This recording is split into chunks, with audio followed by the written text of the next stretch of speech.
We have a great honor. I mean, I've known Kathy since she was it Miss Ball State, homecoming queen. Yeah, way back in the day. Way back in the day. Well, I met her then. Way back. She was crowned by another disciple as Miss Ball State. But I knew Dave in the early days of And the I game. wasn't Mr. Anything. You were a great friend. Kathy has a bachelor's in biology, a master's in human genetics, a master's in social work, and is a licensed social worker. Kathy has a beautiful way of marrying psychology with forgiveness and helping people navigate the physical and psychological challenges of releasing shame and hurt and finding peace after trauma. Thank you. Thank you.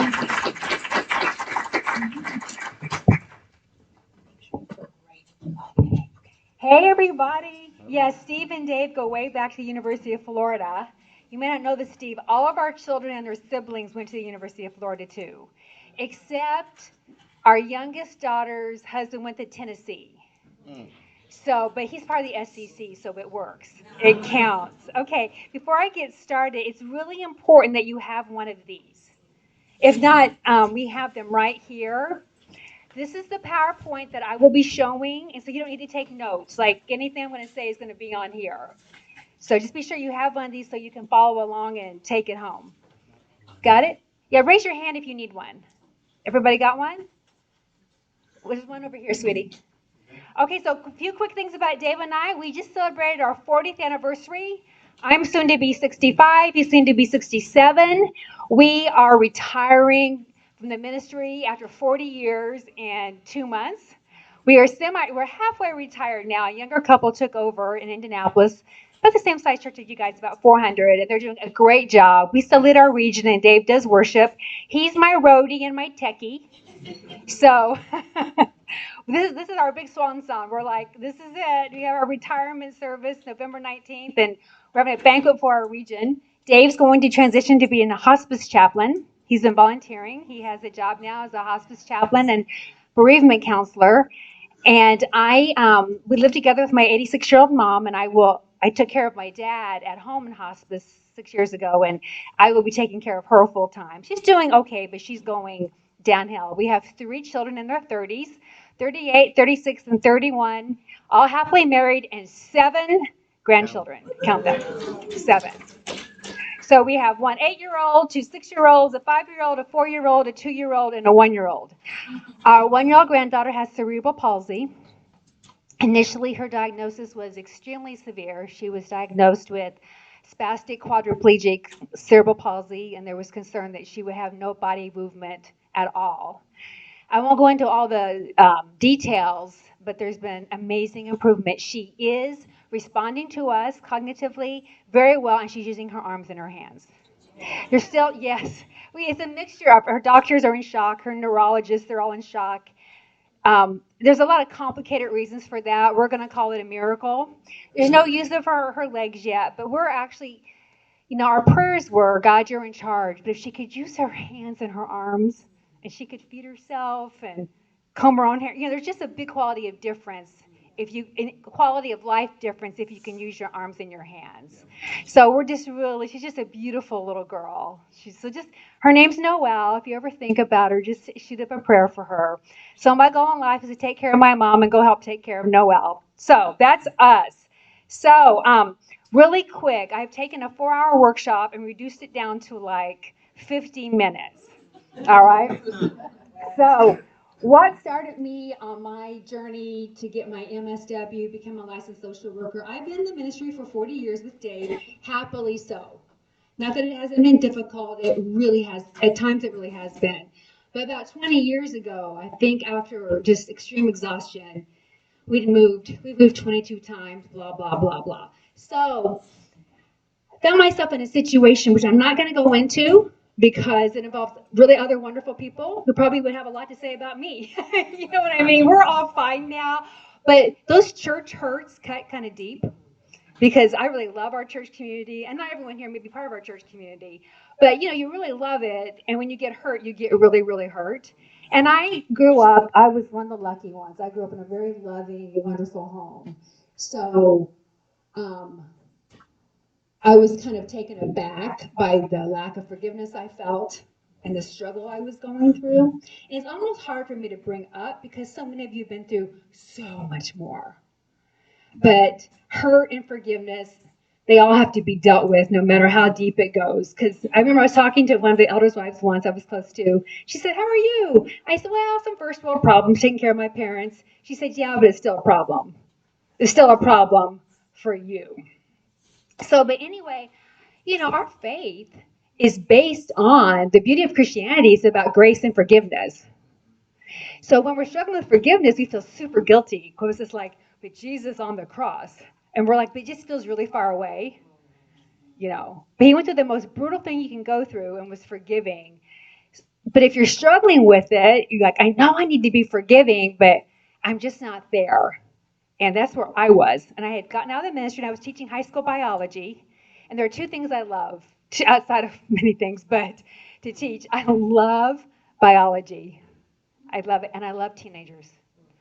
People say, what was your favorite time raising your kids? Think I'm going to say when they were babies. I'm like, oh, teenagers. I just loved it. When I was teaching biology, you know, kids would come in, they'd be upset and crying, and I'd say, oh, well, go down and see the social worker. I'd want to leave the 30 other kids and go after this kid. Like, I just love teenagers. My dad was a high school teacher. I think it came from him. He always thought teenagers were great. So I did enjoy teaching high school, but I had to get out of the ministry for a while. But I thought, okay, I've got to get better. And I understand why I should be more forgiving. I'm just not. I'm not getting there, and it's killing me. So I went into a bookstore one day, secular. Okay, I'm doing a secular presentation today. Okay, we're doing an emotional health presentation. I went to a bookstore and I'm like, God guide me. And so I went and I found this first book. All right, Forgive for Good. This book, it's about basically, it's not called The Science of Forgiveness, but that's what he does. This is a secular book, and he breaks down how to forgive in a very practical sense.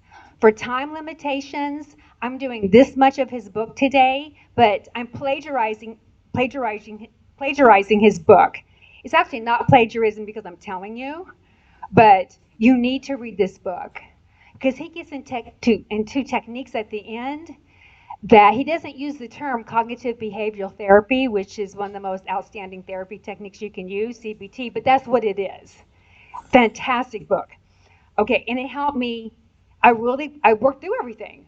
I worked it through. And everybody who's ever read this book comes away kind of blown away by it.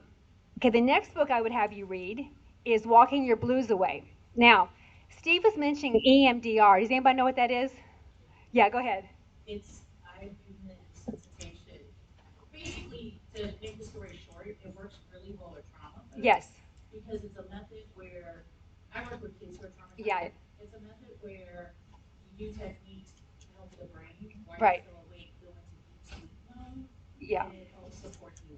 Right. Because I'm seeing more child, because I work with kids, I'm seeing more child therapists. Right. EMDR is amazing, and I won't go into it because it would take too much time. It's one of the leading trauma therapies out there, and it doesn't require medication. I'm a big proponent of medication too. This is it doesn't require medication. It's amazing. If you want to understand the basics of how the brain works and trauma and EMDR, read Walking Your Blues Away. Now, on the back of your packet here, I have the references listed again and some of the specifics. Unfortunately, I don't know why. I think I was in the middle of redoing this and left it out. I forgot to mention the EMD part underneath Walking Your Blues Away. But the first half of the book is about how the brain responds to trauma and how EMDR therapy works. And then it gets into some techniques to help you when you're struggling. Now, it's not for severe trauma. If you've been through, however you want to call severe trauma, it's not, these techniques will not help you with that. But it gives you great information and explains EMDR, which is fantastic. And again, I can't say more than that. Then the next two books are books about reframing, which I'm going to get to at the end. How to write your story and reframe it in a more positive way. So, if it were me, I would read those. The order I gave the books, and I love all of them, I've read 1,000 more, are the order I would read them in if I were you. That's what I would do. But you may not need any of them. But again, because I'm confined with time, just read those books, okay? And in fact, if you read the right book in the right space, it can be as helpful as therapy. Now, if you're not in the right space, it won't be. But the right book can be completely life changing. Okay, so let's go to the science of forgiveness, what I'm going to get into today. All right, I'm going to talk about three things: the emotional brain versus the cognitive brain, unenforceable rules, and reframing your story. The emotional brain versus the cognitive brain is the longest part. Do not get nervous, like we're never going to get out of here, okay? It's going to be longer. The next two sections are short. Do not get scared. I've been in the ministry long enough to know if I go too long, I lose you. All right? I'd rather be done you going, oh, I wish you'd gone longer than wish she please shut up. So I understand. Okay, first thing, the emotional brain versus the cognitive brain. Okay, why are we talking about the brain while we're talking about forgiveness? Well, you're going to see why. Just bear with me and you'll see why. If you don't understand how your brain reacts to hurt and trauma, it's really hard to move into the long-term forgiveness because you get stuck in your brain, which I'll try my best to explain. Are there any doctors and nurses here or neurologists? Okay, forgive me. I'm going to just take the most amazing thing in the world and I'm just going to massacre it. Okay, I'm going to take this amazingly magnificent organ that God made, and I'm going to make it so infantile. So forgive me. I was going to apologize to the doctors in the room. Like, I'm going to do my best, but there's no way I can even begin to touch on the grandeur of it. Okay, your brain does not care if you are happy. It doesn't care. And that's where we get messed up. I'm not happy. Your brain doesn't care. Your brain cares about one thing: that you are safe. Think about how many of you are parents or have little children that you really love. Okay? If you have to choose, like, I want to run into the street right now, and there are all these cars coming. So, are you more worried about what they want to do and be happy, or keeping them safe? Safety always wins. All right? Safety always wins. Your brain is designed, its number one goal is to keep you safe. It is constantly scanning your environment for if you're in danger. Now, you need to understand that because that makes sense in the physical world, right? Adam and Eve weren't born in a condo in the city, right? If you're living out in the wild, you need your brain to be on high alert like that. Well, even when you don't need it to be on high alert physically, it still is. And I'll get into that in a minute. All right, so now we're going to use, I'm going to try to explain the brain to you. Again, my apologies very simply. All right, the picture you have in your pamphlet is the wrong picture, okay? This is the one you should have. Okay, let me try to explain it. Hold up your hand. Okay, this right here is the brain stem. What does the brain stem do? Tell me a few things.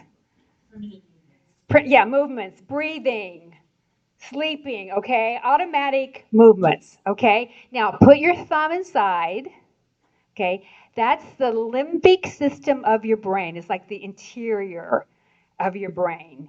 This is where emotions are processed and memories are stored, and it's the safety radar of the brain. It's fight, flight, freeze. It makes you safe and keeps you miserable. Okay? Because again, does it care if you're happy? No. Okay, fold your palm down. Okay, this is the prefrontal cortex and the cerebral cortex, the rational brain. I'm going to call it, people use all kinds of terminology. Okay, I'm just using these two words. This is the limbic system, or what we'll call the emotional brain, the reactive safety part.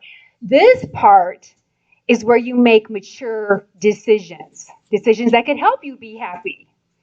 Okay, you can put your hand down. Now, thank you. That was a good arm exercise. How many of you have heard of Dan Siegel? Is it Siegel or Spiegel? All right, well, anyway, he does this with the brain. And he says our problem is when we get upset or hurt, we flip our lids. And what comes up? The rational part of us. And what's left? Well, we're still breathing, thank God. But what's left? The emotional fight, flight, freeze part is left. It's not good to make decisions with fight, flight, or freeze unless somebody releases some pit bulls into the room. You know what I mean? But that's really not where we are most of the time. But it's how we live emotionally because we keep flipping our lids, so to speak. All right, now, brain responsibilities. Again, I'm not going to spend time here. That's why you have the notes. But I'm going to talk about it really quickly. The emotional brain, this part, the part deep inside, or the reptilian brain, if you're, an evolutionist, the first part. All right, we'll call it the part that God designed to keep us safe. The limbic system is reactionary only. It's responding to you being in danger and trying to keep you safe. The first impulse is to protect. All right? Fight, flight, or freeze. And this is very important. I'll get to this in a minute. Use of memory to remind us of previous danger.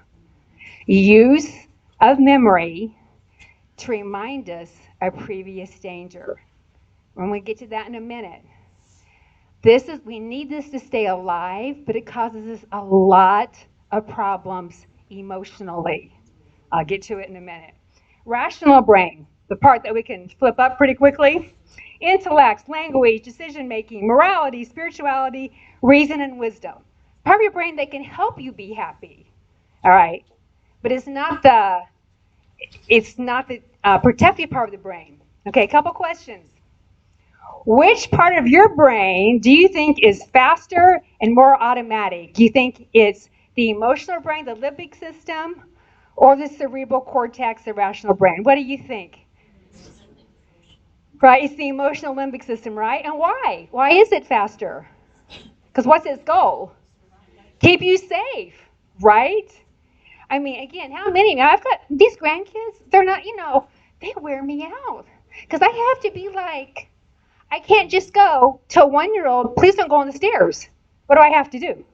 I have to run to the stairs, Well, my sweet little 1-year-old can't crawl. But, the other ones, you get my point. So it's faster, it's more automatic. So your first responses to about anything that bothers you, whether it's actually dangerous or not, is going to be emotional and fear-based, okay? So I've already given you the answer to this question. Why is this so crucial to remember?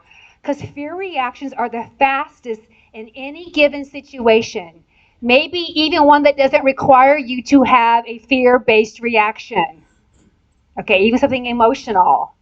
And again, yes, can emotional cause the worst fear? Yes, we'll get to that in a minute. But you have to remember, your first initial reaction, unless you're trying to swerve away from an oncoming automobile or trying to actually protect your body or your children's body, those initial reactions aren't always going to serve you well. They're meant to physically protect you. They don't always help you emotionally. Okay, let's talk about the amygdala and the hippocampus. Part of the limbic system, right? The thumb part? All right. This right here, the amygdala. Anytime you get overwhelmed and overworked up and just beside yourself, the best thing to say to yourself is, amygdala, thank you for doing your job. You're doing it way too well. Go back to sleep. I'm not kidding about this. I mean, I'm not. Because once you start to understand, your amygdala is just like, whew, you got to bring it down. How many of you parents had to learn, if I stop reacting and calm, I can have a really good relationship with my kids, right? Because your reactions, when you have fear-based reactions to your teenagers, you're like, la, la, la, la, la, and they're like, oh. But if you're just like, it's amazing, right? Kind of the same thing. You can see here, fight, flight, or freeze. I want to talk about freeze really quickly. All three of them. Your brain, your limbic system, if you find yourself in a truly dangerous physical situation, will make a decision for you about it. You don't usually have time to make a decision. So let's say, hey, I love dogs. I'm not saying let's say a crazy wolf, okay, since I don't want to, some of you may have a pit bull. Our youngest daughter just got a Rottweiler, and he's super cute, so I don't want to be down on dogs. We love dogs. Okay, A vicious wolf gets released into this room. Okay, so let's think for a minute. Okay, those of you in the back, first of all, will you keep reading and listening or drinking your water? Everything's going to stop. All right? Probably what will happen, everybody in the back will run out, right? Okay? And in the middle, too. Now, in the front, your brain's going to do two different things. It's either going to cause you to fight or freeze. Both can save your life. I think one of the things that is a difficult situation for people who've suffered sexual abuse is oftentimes they freeze and they don't fight. And it's probably the reason they're still alive. But they feel so much guilt about it. I should have fought. But if you had fought, you'd probably be dead or have more serious physical injury than you already do. Freezing is just as valid of an automatic response as fight or flight. And some of you would just freeze, right? Fall on the ground, maybe the wolf won't think I'm alive. A lot of victims of war feel alive that way. They've fallen, someone's fallen on top of them, then they just lay there. So any of our automatic responses aren't your responsibility. Your brain is deciding to keep you safe. The hippocampus is all about memory. Boy, this is so complicated, but here's the thing. The hippocampus and the amygdala, look how close they are to each other. They just ping pong off of each other. All right? It's problematic. It keeps you alive, but it's problematic. Let's get to why. Let's go to the question. What happens to us when strong emotions, fear and hurt, and memory go together? What happens when you have a terrible memory and it's the fear and the hurt come together? Like you remember exactly what happened like it was yesterday. What the problem is, every time you think of it, you have a powerful, overwhelming response to protect yourself. Okay? Again, PTSD, I don't in any way, oh my goodness, it's so complicated and difficult. But this is why, for example, and I'm oversimplifying, you have someone with PTSD, let's take the classic example, they were in a wartime situation, all right? They come home, they're doing okay, and you would understand if they heard a gun go off, right? And they get down, they go fall to the ground, or they get into like a defensive position. But they'll have the same response to a car backfiring or fireworks because the brain has this memory stored. This sound is dangerous. One of my professors at Loyola, and I was getting my master's degree in social work, he was an older gentleman, well, older than me, so older, but he's a trauma specialist, and he was sharing about, with her permission, no names, of course, a woman who come to see him because she had been raped in a parking garage at night, and working with EMDR, trying to figure out her triggers. So this is not a trick question. Just tell me a couple of things you think would be automatic triggers for her. Parking garages. Night. Right? Like, do you think she'll ever park in a parking garage again at night? No. Most of us women don't anyway. We walk through the world a little bit differently than the men. All right, so, but get this. One day, middle of the day, right outside, she was doing great. She has to get a new tire. So she walks into Firestone and immediately has a panic attack. So what happened, because memory is also subconscious, there are things our body remembers that we don't consciously remember. So she has this panic attack and it's terrible. So she comes to see him, and what they figured out, when she was being raped, her face was close to the tire. Now, do tires smell? Yes. Now, when you're outside, though, do you smell them? No. And her face wasn't touching it, but it was near it, so she could smell it. But she never once ever repeated, when she shared her story, that her face was right next to the tire, because that wasn't something she remembered consciously. And she could smell it. But again, you don't usually smell tires in your everyday life. But if you go into a Firestone store, you smell tire, right? And also the sense of smell is the closest to the limbic system. So your sense of smell is one of your strongest memory reactors. So This is why but the thing is, will you ever, even if you get them to the right place, which you can, if you ever, these really your worst memories, will you ever forget them? No, no. Let go of that dream. You won't. The only time that will happen if you just died. Why? Because your brain needs you to remember the bad stuff so it doesn't happen again. Now, of course, some things that happen, most things that happen are better to us. Nothing we can really always do much about. But do you see my point?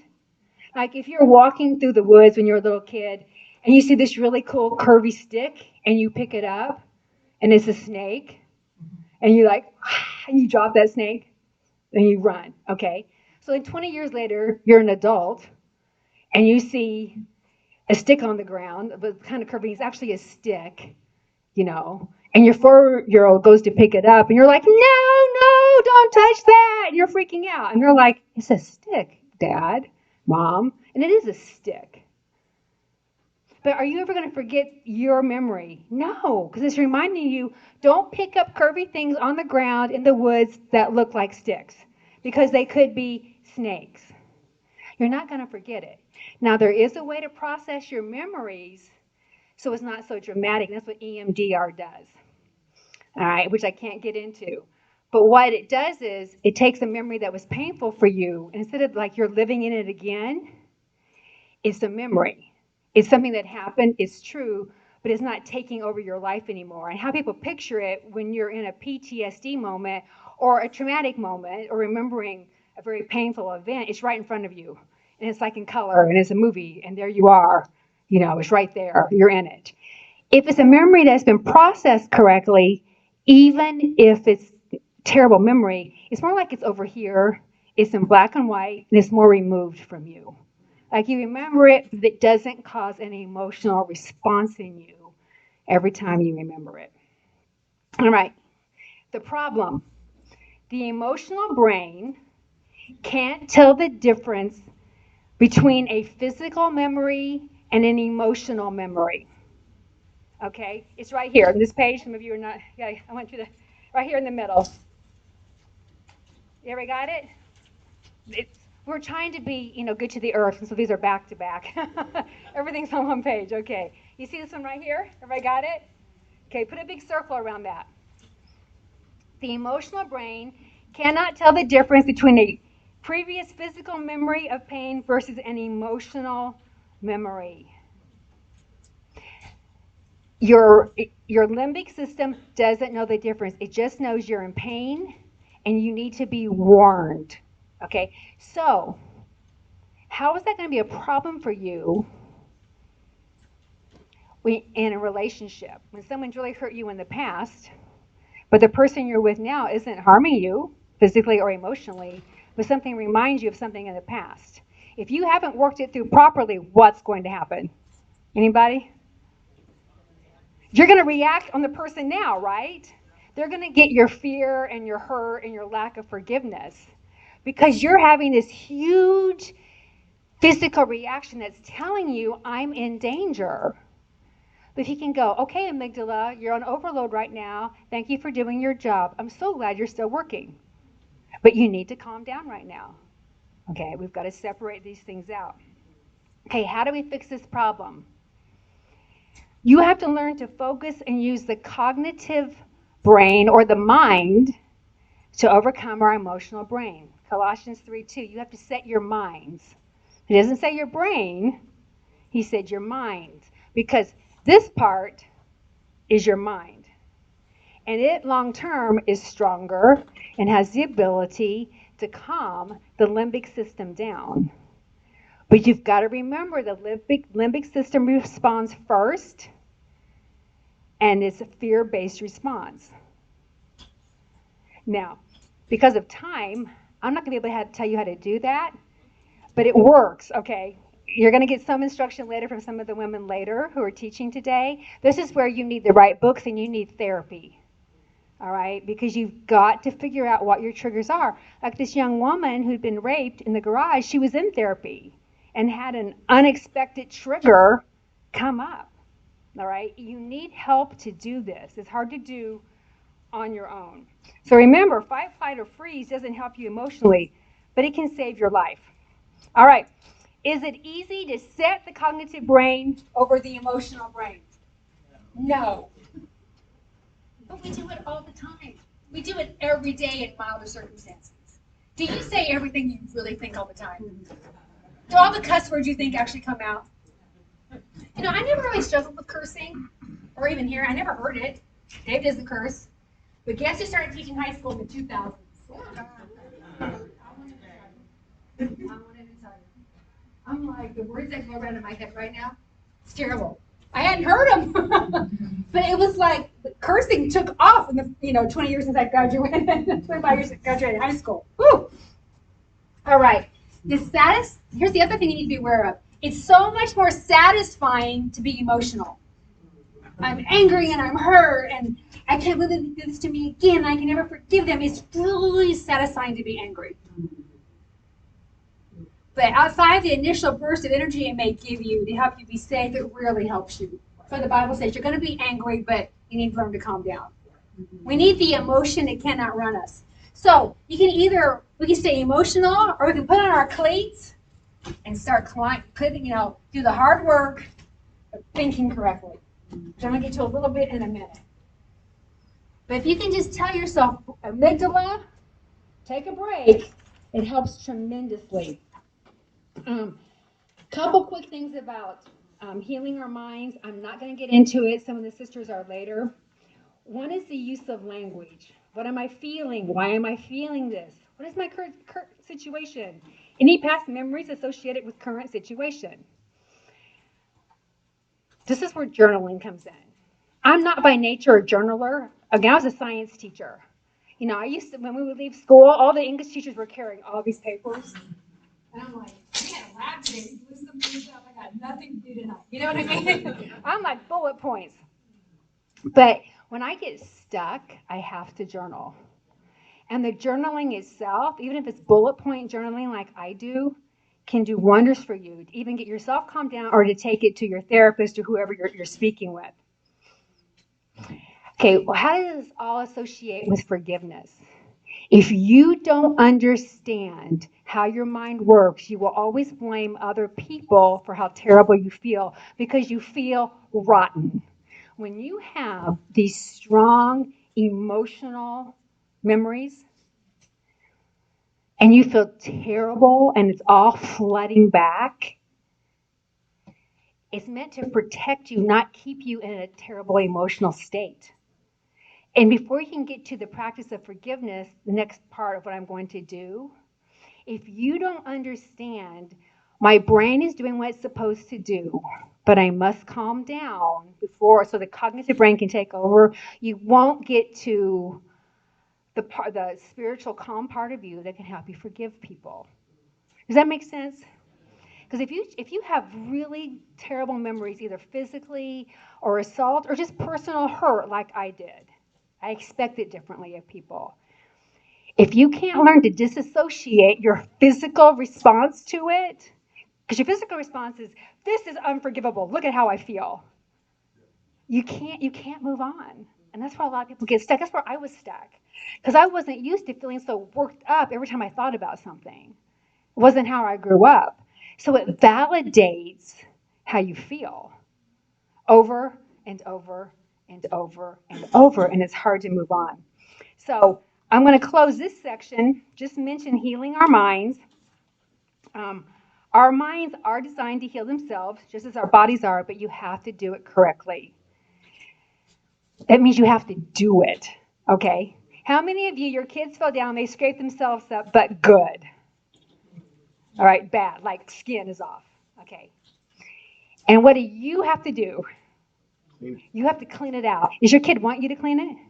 No, they're screaming, they're carrying on. Don't touch me, it's going to be worse.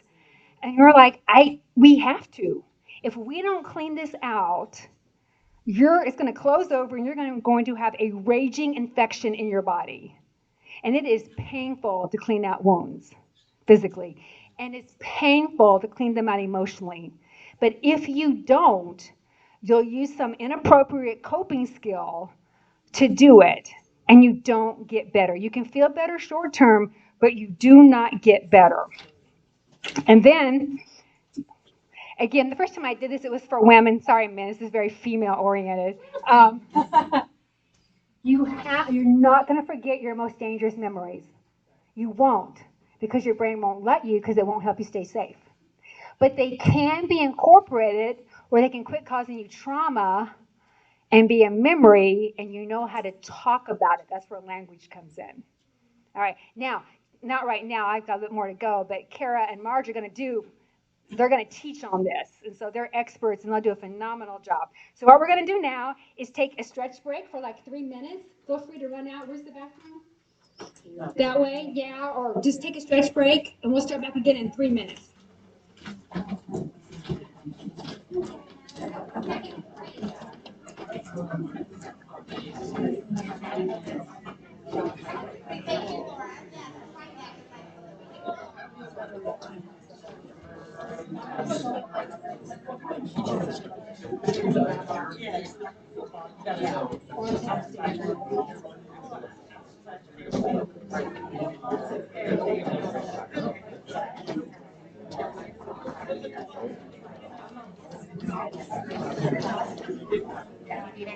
Nope, we're good. Okay. You're doing great. Thank you. Love it. We probably talked about this before.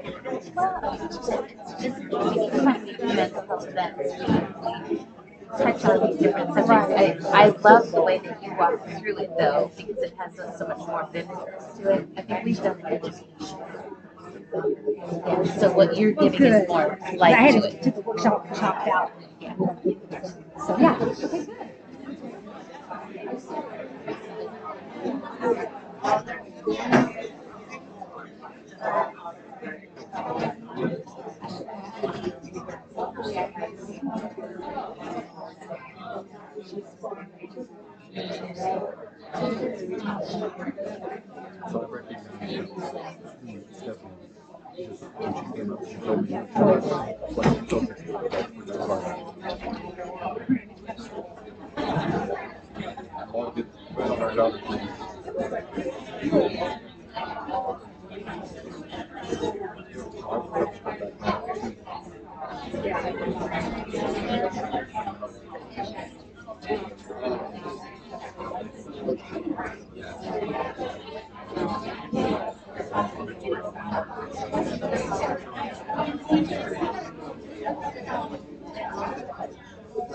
20 seconds. Hey, how are you? Me? I do. Back in Chicago. Bruce. Yeah. Bruce Williams. Way back. Way back. Yeah. Way back. Tell me your first name. Con. Oh, Con, I remember. Con? T-A-N, yeah, we remember. It's good to see you. No, we went back to Chicago. We were there from 2006 to 2017. We went back to Indy. Yeah. I'm out of there in 1996. UIC, right? Were you at UIC? Well, I came back to when I was in medical school. Oh, okay. I was in a campus ministry. Right, right. Nancy Dawson. Oh, yeah. Well, of course, with Jessica Cole. Uh-huh. Jessica Cole, and then So much transition in those days. Yeah. So what's your practice? What's your medical practice? Oh, that's awesome. Oh, I love that. I'm going to go ahead. Okay, 5 more seconds. 5, 4, 3, 2, 1. Okay, find the picture of the two women hugging about forgiveness. I forgot. You guys have the one four per page, and I have the one 3 per page. Okay, forgiveness. All right. I want to say again, read the book Forgive for Good. He has 4 points in that book of why we have struggles forgiving. I only have time to go through 2, the 2 that helped me the most. Please read the book. Raise your hands. I will read the book. I will read the book. Thank you. All right. What forgiveness is not. And again, I understand for the most part, this is a Christian faith crowd. So every week we take communion and it's all based in forgiveness. And again, I know that. I think it's so beautiful. I love it. But sometimes we just need more help than that. This is the practical side of it. Okay? All right. Forgiveness is not ignoring, accepting, or excusing bad behavior.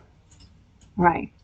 Forgiveness is not allowing unhealthy and destructive relationships in your life. Feeling forgiveness is not a feeling, it is a decision to free you up by being trapped by somebody else's harm to you. Does that make sense? Okay, read the book.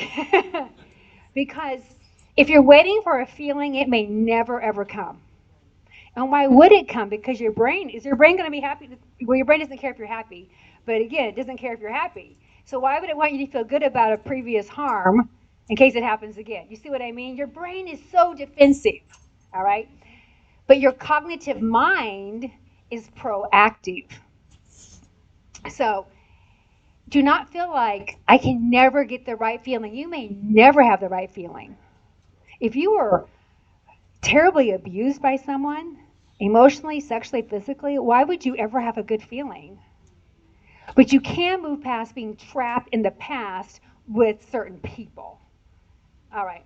So what we're going to talk about is we're going to talk about rules and expectations first, and we're going to get to what we call unenforceable rules next. But okay, what is a rule?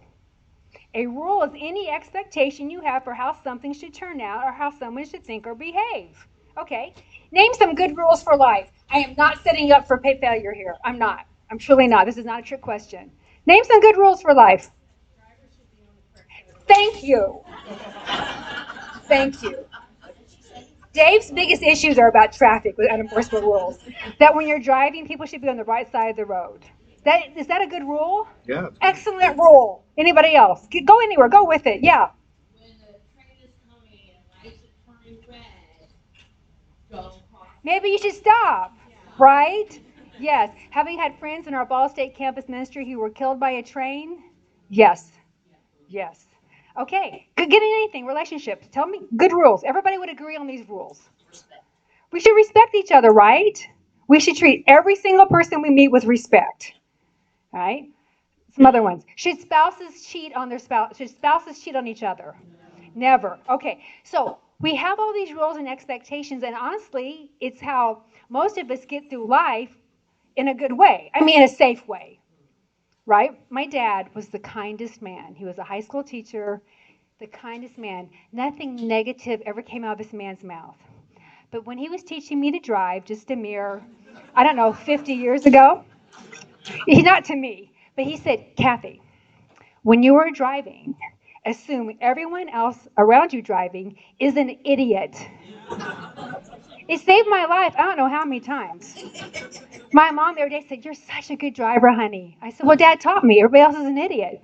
Not because they actually are, but the point is, he goes, if you're at a four-way stop and it's your turn to go and they start to go, don't fight with them about it with the car. Let them go. It doesn't matter that they're wrong. It matters that you're safe. My dad was a good brain person in my head, you know. Okay, so rules and expectations are how we're meant to survive. There's nothing wrong with them. Okay, now we're going to get to our big main point of the day. All right? And this is part 3 of the book Forgive for Good, which you are going to read. All right? We're going to talk about unenforceable rules. What is an unenforceable rule? An expectation you have that you do not have the power to make happen. So think about some really good rules, like somebody should not drive on the other side of the road. I love that rule. How much control do you have about someone else driving on the wrong side of the road? None. But if your attitude is, they shouldn't be there, so I'm going to stay here, you will be dead. You see what I mean? It's like, if you can't accept that someone's not following your rule, somebody could get hurt. Not everyone follows your rules. You see where this is going. It's going to get very intense here in a minute. All right? Actually, almost all your rules that are good and safe and work in society and marriages and families, you can't enforce. I see a lot of people who look, I'm probably the oldest one in here, but you know, Can you make your kids do anything after a certain point? No. And once you realize you can't, you can really enjoy life more. You know what I mean? They are who they are. You can't change. You can't. Our oldest two, our third was our oops surprise, and she's the best surprise ever. But our oldest two, they're super close in age, and they are night and day. They're both disciples, but very different disciples. Our son is an evangelist, and literally he'd wake up, when he was a teenager, and be like, "Oh, the sun is up. God, that's beautiful." Our daughter would be like, "Oh my God, it's morning." You know what I mean? Literally, they're both looking at God, but in different ways. They're just very different. They're both faithful, but it's tricky looking at them how they both viewed life. One time we were talking about the Amish church in Rumspringa. I have great respect for the Amish. I'm from Indiana, a lot of Amish people. Do you know what Rumspringa is? That's where the Amish let their teenagers leave the community and sin and see what they think. Do they want to stay in the sin or do they want to come back to the community? And my daughter goes, "Oh, that's the best idea ever." Everybody goes sin and it's okay. And my son is like, "Why would anybody want to do that?" They're just different. They're just different. Our big joke with them too was our our son would say, "I need to confess something to you guys," and we're like, "Don't laugh." Dave and I are like, "Don't laugh." If our daughter would say, "We need to talk to you guys," we're like, "I'm back against the wall." "You missed it again." "Okay, what happened? What'd you do?" you know. And they're both married to wonderful people.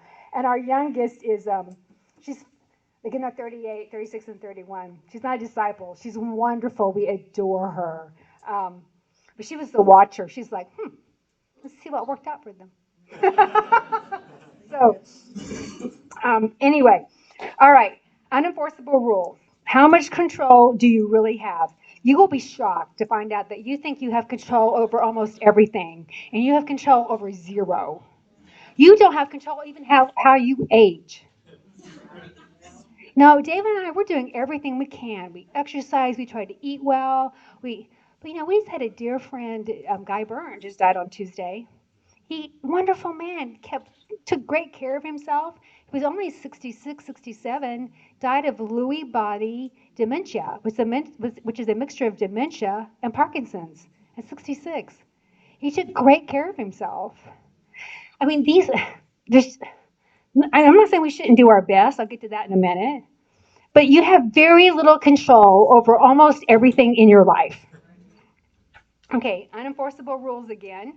Okay, remember this, circle this one. When something unpleasant happens, we have the choice of accepting it or not.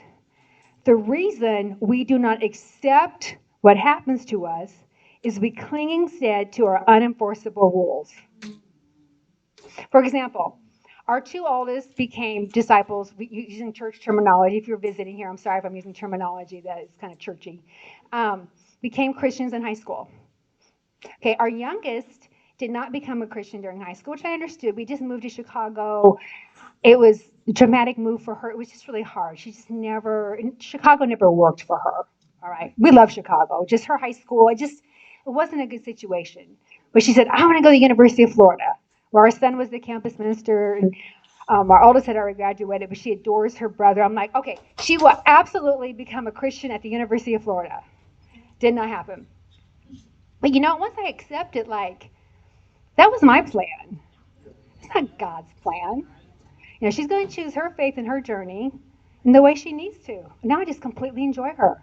And she's amazing. She's these two gorgeous tattoos with scriptures. I'm like, I don't get it. Our best friends are, Christians. She's wonderful. She married the most wonderful man with the two most beautiful little girls. But if I can't accept her decisions, like my rule is, my children need to get baptized at 15, you're going to be miserable. You have to accept I don't have control over this. So, anytime, let's reread that. When something unpleasant happens, we have the choice of accepting it or not. The reason we do not accept what happens to us is we cling instead to our unenforceable rules. Okay, as I go now into recognizing unenforceable rules, it's going to get a little painful. So, disclaimer, This does not mean we quit trying. It doesn't matter who I marry, because if he treats me badly anyway, I'll have to accept it. No, no, no, no, no. You hold out for the best person possible. You know, my mom was raised by a very violent, abusive alcoholic in the 40s. And my grandmother finally was able to divorce him. It was hard to get divorced back in the day, and got divorced. And 4 years later, she remarried, and you're like, here we go. Because usually people tend to repeat their mistakes. Nope, married the sweetest, most wonderful man in the world. So my mom, because then she was old enough, she was like 16 at the time, cognitively told herself, I have a choice here in my future. I can go where I'm naturally led to the charismatic, violent alcoholic when he drinks, or the quieter, more boring man, if you want to use that terminology, who's responsible and loving and kind. And she married my kind, sweet, wonderful father. And the strongest thing he ever said was, when you're driving, everyone else is an idiot.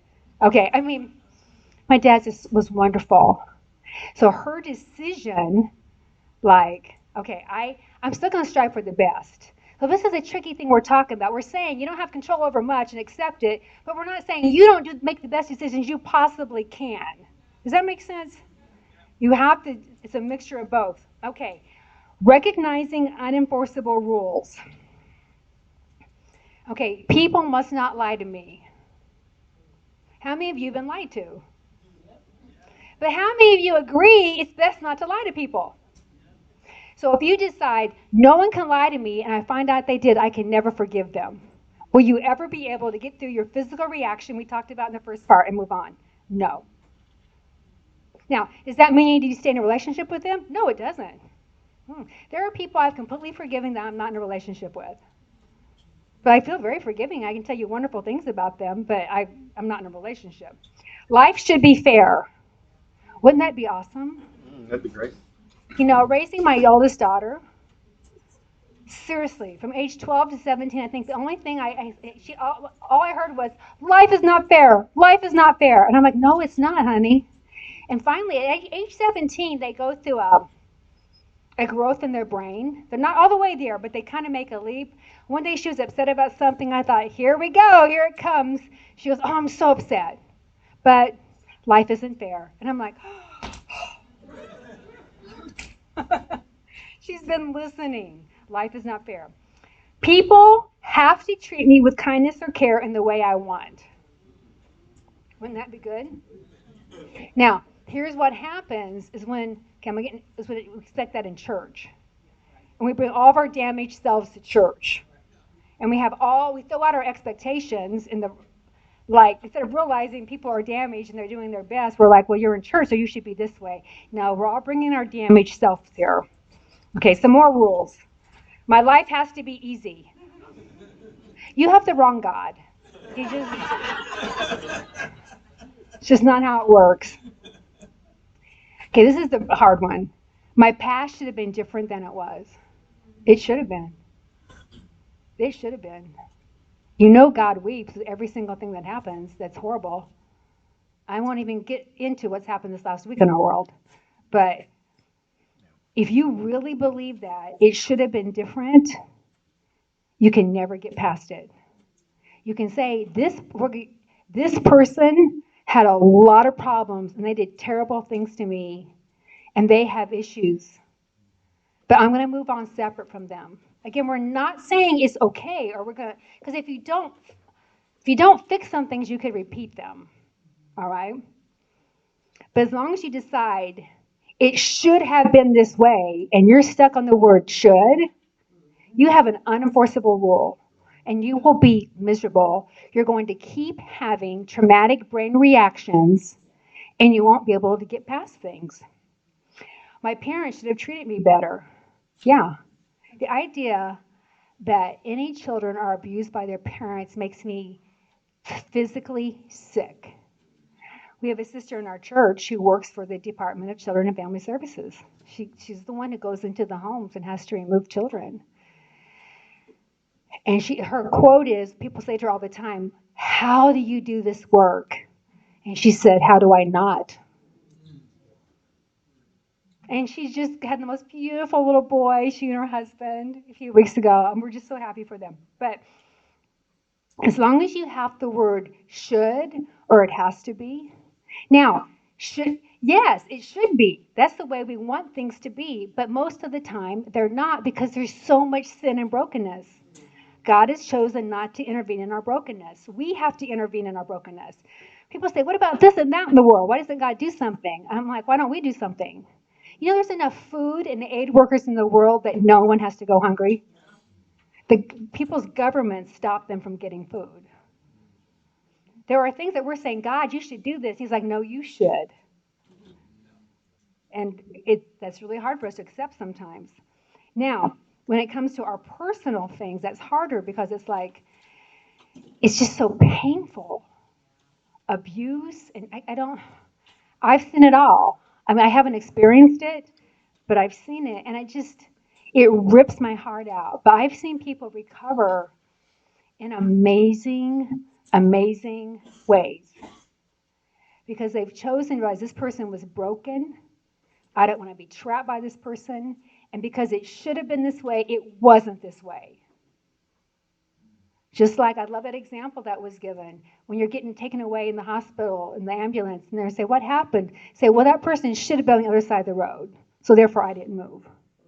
You know, so just move. So finding your unenforceable rules is painful because you're going to fight with. But in a righteous world, things should be this way, but they aren't because we live in a broken world. Okay, don't do it right now. We don't have time, and it's too painful. Write your unenforceable rule. I'm going to give you what I learned. Now, again, compared to what many of you have been through, my rule is so stupid, but it's my rule. It was my pain. The people I view as parental figures are always supposed to be protective of me and care deeply about how I feel. Most of you are laughing, like, right, that's not what happens. Well, that was how I did. I was raised that way. And I'm very protective myself. Anybody tries to harm one of my friends, I'm like, you got to go through me. Like, literally. I'm just very protective of the people that I'm close to. So it's really hard for me when I feel like people should have been protective of me and they said they would be and they weren't. And again, I can't get into it. I don't want to say where I was or, you know, this involved other church leadership. And again, I know it's stupid. It's kind of stupid reading it. But it's my personal thing. It's what I had to work through. Because the minute I realized, I'm like, because how I was feeling was, well, if you have this position, you should have these abilities, like with conflict resolution and social emotional IQ, and therefore you're just being really mean to me. Then when I realized, as I watched in other situations, like, well, you know what? They don't necessarily have those abilities. Just because I think they should doesn't mean that they have them. A lot of parents, sadly, who cause damage to their children, they honestly don't have the ability. Like, they don't know. They've never really been taught correct parenting. Now, that's shocking to us, where those of us who were raised in more loving homes. It's natural, but it's not natural to everyone. So, tonight or this weekend or sometime, write the unenforceable rule that's keeping you from forgiving someone. Like, my dad should not have sexually abused me. Okay? That is a beautiful life rule that should be true. Now, again, not my dad. I don't want to leave the wrong impression. Okay? But many women go through this. I'm shocked at the level of sexual abuse that goes on with women. They say it's 1 in 4. I think it's higher than that. I think it's at least 50%. But if that's my rule, nope, this person could never have harmed me. I'll never get past it. Because I believe it has to happen. I can't forgive it because it shouldn't have happened and I can't accept it. You have to accept it. Remember, in almost every circumstance in which you feel ongoing, significant emotional pain, you are trying to enforce an enforceable rule. Okay? In almost every circumstance in which you feel ongoing, significant emotional pain, you are trying to enforce an enforceable rule. All right? It's on your page here. I'm not going to go into it. I'd be here all day trying to explain it. Read the book. This is what holds you back. All right? In this book, this professor, this PhD, he worked with parents who lost children in war. And when they started to get better is when they quit saying, there shouldn't be wars and my children shouldn't die in wars. Because it did happen. It was like, this shouldn't be happening, but it has. You know, as women go through miscarriage, if your rule is, I can never have a miscarriage, so I can never forgive God, you're going to be stuck. Because about 50 to 60% of women have miscarriages. So these unenforceable rules are often the root. They are the root of our lack of forgiveness. All right, we're going to take a 2-minute stretch break. Unless you have to, don't leave the room. We're almost done. The next part's super short, okay? The next part is 5 minutes. So 2-minute stretch break.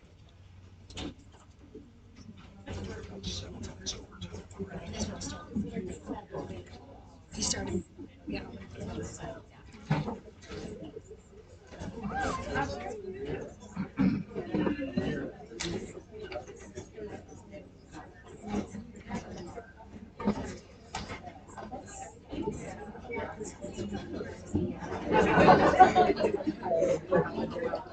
Next, which is the 5 slides.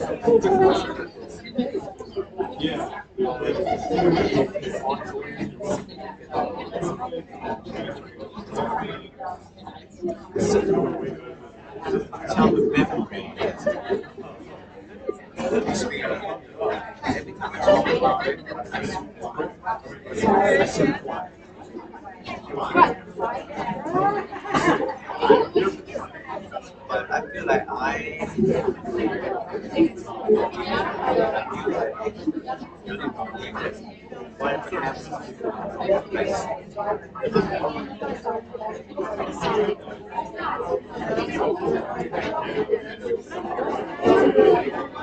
I just thought because of the way he said that, it doesn't affect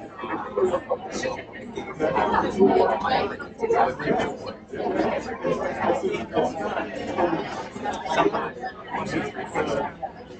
that really truly forgive. I believe that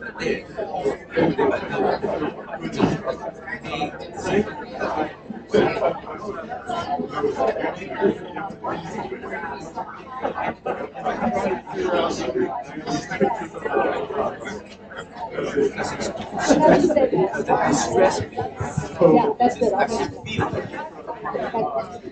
20 seconds.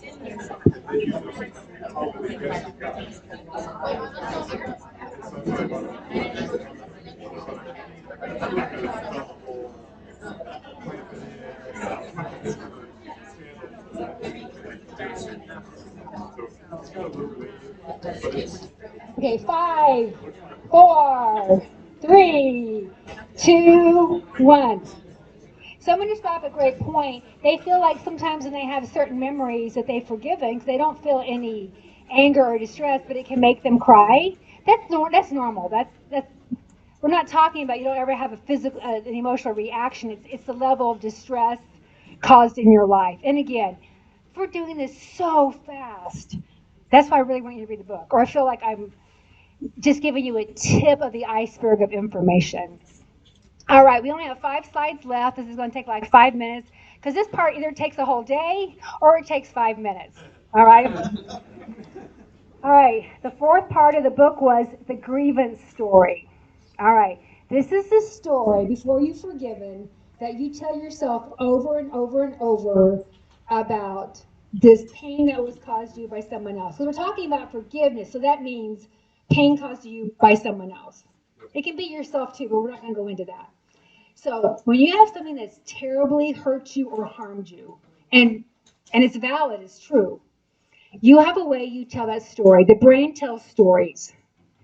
And so if you tell the story the same way over and over and over and over and over and over and over, and it's negative and it's an unenforceable rule and you can't move on, it's almost like, you know, how our paths formed in the forest. People just keep walking over them, right? If you keep walking the same route over and over and over and over in your brain, you will be trapped. You have to interrupt it. and you're the victim in the story, you have to interrupt it. I'm going to talk about how you become a victor versus a victim in a second.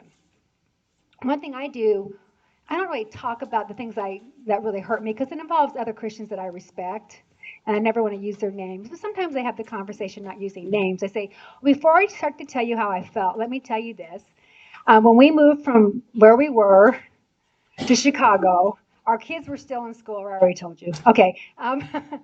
If anything had ever happened to my children while they were traveling back and forth between this city and their college, they were in an accident, and we were like, 14 hours away. These people that hurt me would have crawled on broken glass to pick up my children and carry them to a hospital. And I really believe that. And I really mean it. Were they good for me at a certain time in my life? No. But are they bad people? No. But when you start telling your story differently, or, when my mom tells my story about my grandfather, she's like, but I learned who to pick. Like, there has to be a change in your story. So, one of the words that's used in therapy and psychology is reframing, changing your perspective of your story. Like, so let's say you had a picture that was all fall leaves, okay? You put a yellow picture around it, what's going to stand? A yellow frame, what's going to stand out? The yellow leaves. The blue is going to stand out. The sky. The brown, like the fall we're having right now. It's just gross. Like, the picture's going to look different by how you frame it. And this is where you get into the difficult, draining, cognitive work of telling a true but reframed story. Reframing your story. This does not mean you change the facts. That is, what is this word? Denial. Denial. And will leave you really messed up because you're back in fight, flight, and you're freezing at that point. Okay? That's the brain reaction. It's not going to help you. Okay? Even if you can't find anything good, what have you learned? What has made you stronger? Did you go to the next one? How will you help others? Was there any good? Maybe there wasn't. But what are you going to do with it? Like, I think the hardest thing I ever hear about are parents whose children are taken and they don't know where they are. I mean, I don't even know how anybody survives that. You know what most of them do? They volunteer in organizations to help find other children, like Pain into Purpose. A lot of youth survivors become counselors and therapists, and they're amazing. So you have got to decide, like my mom, what did I learn from being the victim of horrific abuse for 14 years of my life? I'm not going to marry someone like my dad, like her father. She married my dad, the sweet biology teacher. She learned from it. And don't a lot of women end up in bad marriages who didn't mean to? He's like, listen, I see what charming looks like. Got to be sure there's something good with the charming. She made sure. For me, when I got out of the ministry and I was teaching high school, a lot of people didn't like that because I've been in the ministry for 20 years. It was like I was struggling spiritually. And I'm like, yeah, I see nowhere in the Bible where me being a teacher means I'm struggling spiritually. I am struggling emotionally. I'm not getting any help. Okay, I'm not blaming anybody else. I'm looking at myself. So when we moved out to Chicago, I thought, you know what? And by this point, I had read all these books, so I'd really learned a lot, and I was doing much better, and I had forgiven and moved on. And I thought, oh, if I felt that way, and I've been a women's ministry leader in the church for 20 years, oh my gosh, what about everybody? So I went back and got my master's degree in social work. I became a licensed social worker. I've worked with high school students. I've worked with the homeless. I've been able to teach a lot. Our churches had, I think they'll be glad when I'm gone. They won't have to hear so much about emotional health. I talk about it all the time. And I think it's done good, And again, I'm not even coming from that traumatic of an experience, but I learned what it feels like to struggle emotionally and have people tell you it's a spiritual problem. Not helpful. Not helpful. All right. So at the end here, victim of victorious. So when I look back 20 years ago, I was a mess. I was a mess emotionally. I was 45. I was going through menopause. I'm going to finish on my story here. So I gone back to teaching after 20 years of not teaching. Okay, I barely knew how to use a computer. And these teachers were so smart. And so I was trying to learn from them how to teach and use all the PowerPoints and the computers. So I would go to a classroom and observe the teacher. Then afterward, I say, that was really excellent presentation. Can you show me how you put that presentation together? And they go, yeah, sure. Those of you over 50 will relate to me. They're like, yeah. I went, no, no, no, no. Can you tell me which button you pushed first? This is how far behind I was. So I found an older teacher, older than me, that had come back later, and I said, can you help me? Because they have no ability to slow down to my level of dumbness right now. So I remember we were having a teacher's meeting about, we're starting the chapter on human genetics. I went, I have a master's degree in human genetics. Yes, I'm going to make a really good comment. I feel like I'm 13 years old at this point, okay? I'm like, this is awesome. I can actually contribute. And I made a comment, and it was like, it just all went, okay. And I was just like, so I went out to my car afterward. Sorry, gentlemen, but I was perimenopausal, so I was flooding like a 13-year-old girl, okay? So I'm a mess. I'm sobbing in my car. I've got a jacket wrapped around me. I feel like an idiot, and it's my 45th birthday. I'm sitting in the parking lot of the school sobbing. And I've resigned from the church, so I'm in no emotional shape to lead anybody except take care of my children. And I opened my car door, and there was, you know how you have this like rundown piece of gum on the ground? It's been run over, and then there's oil underneath it. I'm like, I'm the oil underneath the gum. That's me. I'm the oil underneath the gum. That's how stupid and low I feel right now. And again, my trauma is so much less than most of yours. But I know what that feels like. And so, but being able to say, you know what? I figured out some things about why I had such bad reactions to some things, just pure exhaustion. And, I love our church. I love our faith community. But it was intense my first 20 years. I was exhausted. Some things came together that were good for me. But I learned how hard it can be for people to think you have a spiritual problem and you don't. It's emotional. And that's why I went back and got my master's degree in social work and became a licensed social worker. So in my mind, it's a very victorious experience now. So, and that's your job in all of this. For forgiveness to be complete, you have to go from being the victim to the victor and how you can discuss it with yourself. And that's it. Thank you.